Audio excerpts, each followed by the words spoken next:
Ohio! Welcome to Anime Art School. I'm your Sensei Boo, and in this video, we're going to talk about the drawing framework for anime and why it's important. Grab some drawing supplies and let's get ready. So what the heck do I mean when I say drawing framework? Well, you may have seen pictures of drawings like this when artists draw. This kind of drawing is called a gesture drawing. Artists use this as a fast, easy way to plot out all of the important information in a drawing. They use lines and shapes to indicate different body areas. Right now, it probably looks like a mess, but we're going to break it down and explain what every piece of this drawing is and how and why we use it. We're also going to practice drawing a few gesture sketches ourselves to get familiar with this method for drawing.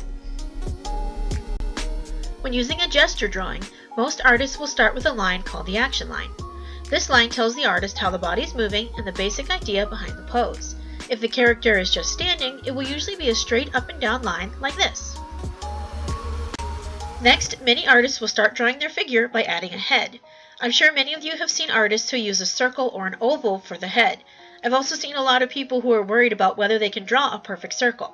Don't worry about drawing anything too detailed right now. This is just our base. The next part that most artists will add is the chest. You can draw the chest as a circle, a square, an upside down heart, or even a box. I'm going to use a circle shape.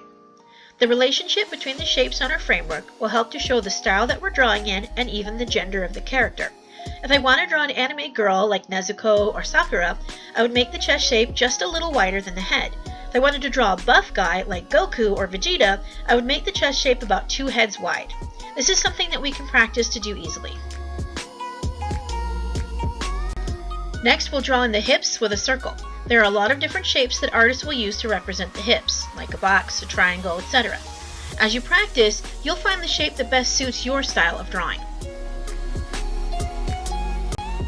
Now we can add our limbs. Many artists will just use lines and circles for the arms and the legs in a gesture drawing. We can use a circle for the shoulder, a line for the upper arm, circle for the elbow, circle for the wrist. Same is true for our legs. A line for the thigh, a circle for the knee, and a line for the lower leg.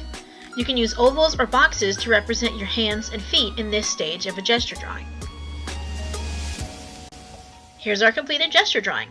Using this method, we've built our pose and decided where all of our limbs would be. Laying down a framework like this makes drawing a lot easier. This method is really good because you can change your mind as many times as you want during this stage without having to do a bunch of erasing or ruining some of your hard work. It is much easier to fix your mistakes during this part of the drawing. Here's some footage of me drawing a really quick gesture sketch in my sketchbook. You can see I started with the action line, then drew kind of a half-circle taco shape for my shoulders and my chest, and a circle for my hips. Next, I used some circles to indicate where my joints are going to be and draw on my limbs.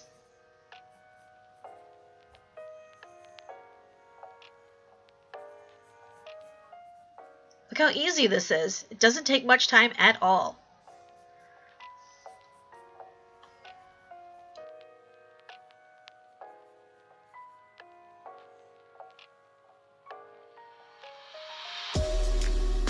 The next step of a gesture drawing is to add on a little bit more detail so your figure feels more like a person and less like a stick man. You can see here that I've made an additional circle inside the head, which will help to indicate where the back of my skull is, as well as where my eyeline will be. I added some ears, drew in the neck, worked on the sides a little bit to feel more like a full figure. Now I'm going to add in some arms and shoulders.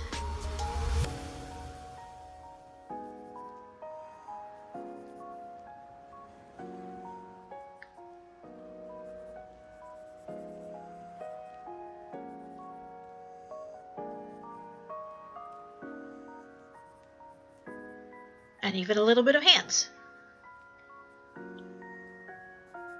Now I'm going to indicate where my waist and my torso are, draw in my thighs, and my legs. I hope this video helps you to understand what gesture drawing and framework is and why artists like to use it. Practicing drawing framework like this helps your hand and your eye to learn where the different parts of the body are in relation to each other. Remember that the more you practice, the easier this part will become.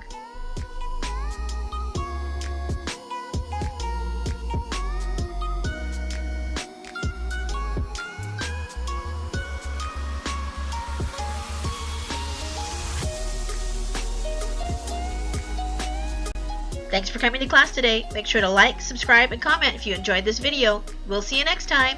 Jeanne!